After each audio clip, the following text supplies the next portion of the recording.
Assalamualaikum dan selamat sejahtera anak-anak murid.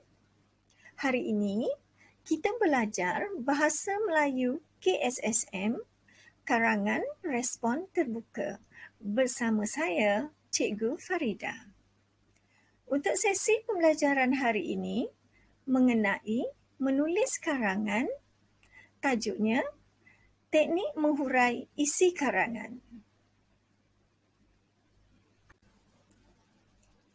Baiklah, mari kita lihat cara menulis perenggan isi. Sebelum itu, kita lihat dahulu standard kandungan, iaitu 3.4 menulis untuk menghasilkan sesuatu penulisan secara terancang.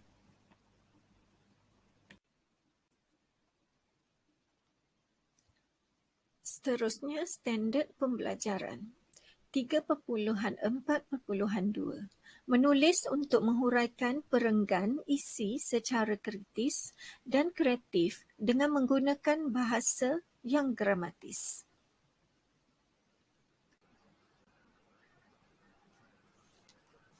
Karangan bahagian B, kertas 1, merupakan karangan respons terbuka.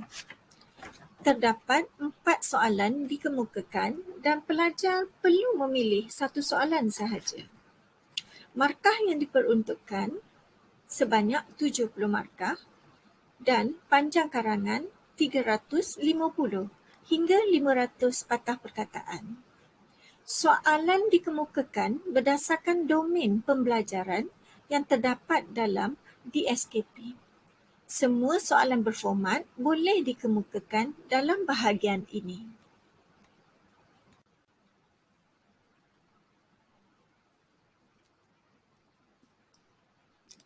Karangan respons terbuka mengandungi beberapa domain. Antara domainnya ialah domain peribadi, iaitu berinteraksi dengan keluarga, kawan-kawan, jiran dan masyarakat sekeliling. Domain awam, iaitu berurusan dengan perkhidmatan, badan pentadbiran, aktiviti sosial dan budaya dalam masyarakat. Seterusnya, domain pendidikan, iaitu berkaitan dengan ilmu pengetahuan dan kemahiran khusus. Domain terakhir iaitu kerjaya, berkaitan dengan aktiviti yang melibatkan persediaan menyertai alam kerjaya. Baiklah, cikgu akan fokus teknik menulis perenggan isi. Perenggan isi hendaklah sekurang-kurangnya mengandungi 5 ayat dalam satu perenggan.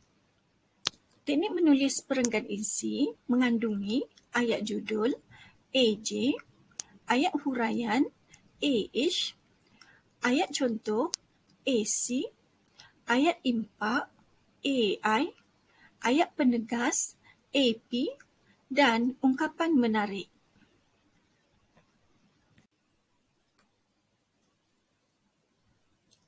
Sekarang kita lihat apa yang dikatakan ayat judul.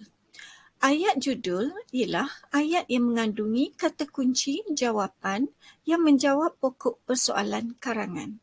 Ayat ini boleh diletakkan di bahagian awal, di tengah atau di hujung sesuatu perenggan.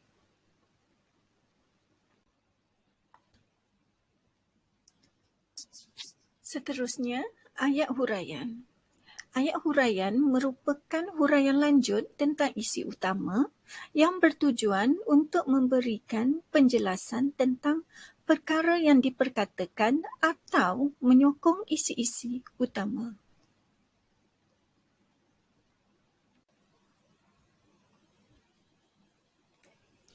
Seterusnya, ayat contoh. Ayat-ayat yang mengandungi bukti atau contoh yang berkaitan dengan isi yang diperkatakan bertujuan untuk memperkukuh hujah.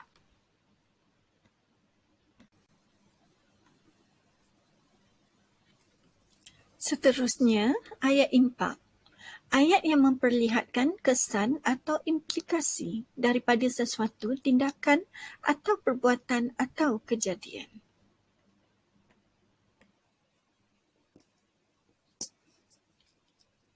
Ayat penegasan iaitu ayat yang memberikan penegasan terhadap isi dan huraian yang dikemukakan.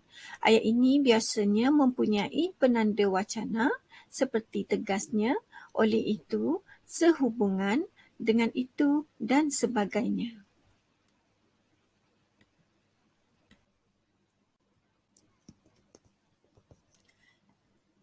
Seterusnya, kita lihat contoh soalan berbentuk domain peribadi.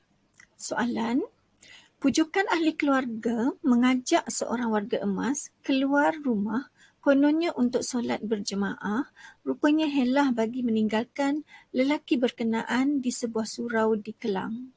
Perkara itu dibongkarkan Lembaga Zakat Selangor LZS yang segera bergegas ke surau berkenaan. Menerusi kenyataan yang dimuat naik di Facebook, LZS memaklumkan warga emas lelaki terbabit ditemui dalam keadaan lapar, keletihan dan mengalami sakit kaki akibat jangkitan kuman. Petikan daripada warga emas diajak solat jemaah sebelum ditinggalkan di surau oleh Nur Fahana Abdul Manan, Sinar Harian. Petikan akhbar di atas menunjukkan nasib warga emas yang diabaikan oleh ahli keluarga. Bincangkan punca-punca pengabaian warga emas tua oleh ahli keluarga di negara ini dan langkah untuk menangani isu tersebut. Panjang karangan anda hendaklah antara 350 hingga 500 patah perkataan.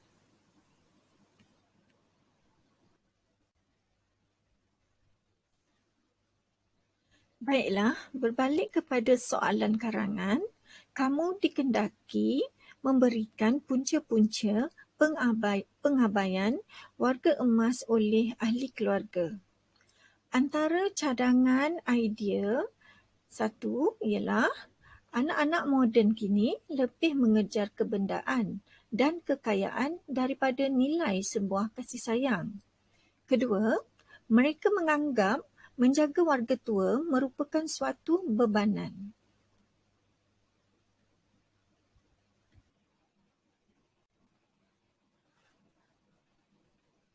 Seterusnya, bagaimana pula kita hendak menghuraikan isi dalam perenggan mengikut teknik yang dicadangkan supaya kita dapat membina satu isi yang mantap.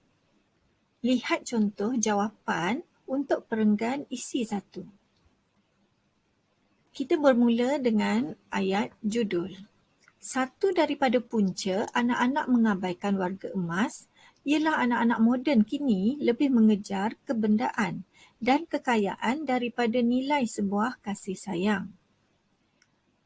Ayat huraian 1. Hal ini dikatakan demikian kerana mereka menganggap warga emas tidak perlu diberi perhatian lagi, malah membebankan mereka. Ayat huraian 2. Ini disebabkan mereka terpaksa menjaga warga tua ini tanpa mendapat apa-apa faedah daripadanya. Ayat contoh, sebagai contohnya, kadang-kala mereka meninggalkan warga tua ini bersendirian di rumah seharian dari pagi hingga ke malam. Ayat impak, kesannya, perbuatan ini secara tidak langsung telah meninggalkan kesan yang mendalam terhadap jiwa golongan tua ini hingga mereka akan merasakan diri mereka tidak diperlukan lagi. Akhir sekali, ayat penegasan, jelaslah perbuatan anak-anak yang mengabaikan warga tua ini akan mengakibatkan warga tua ini merajuk dan cuba melarikan diri daripada permasalahan itu dengan keluar daripada rumah dan berjalan-jalan tanpa tujuan. Kita juga boleh masukkan ungkapan menarik dalam isi perenggan ini.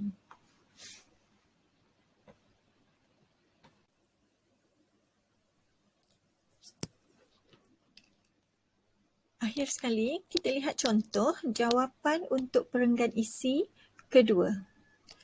Ayat judul, selain itu, punca anak-anak mengabaikan warga emas ialah mereka menganggap menjaga warga tua merupakan suatu bebanan.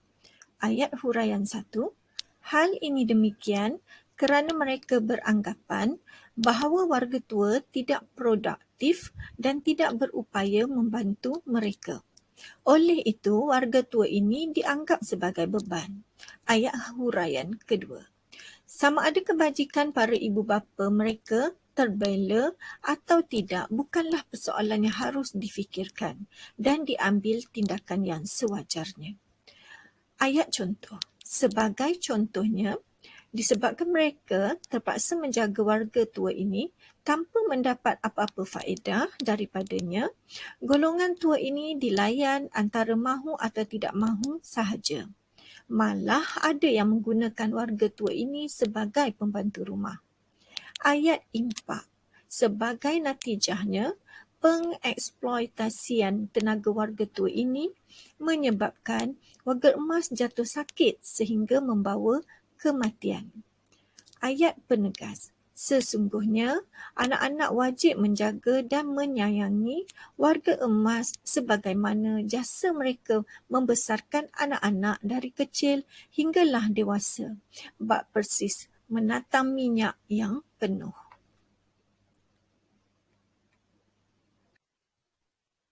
Harap anak-anak murid mendapat manfaat daripada ilmu yang cikgu kongsikan. Sekian, terima kasih. Jumpa lagi.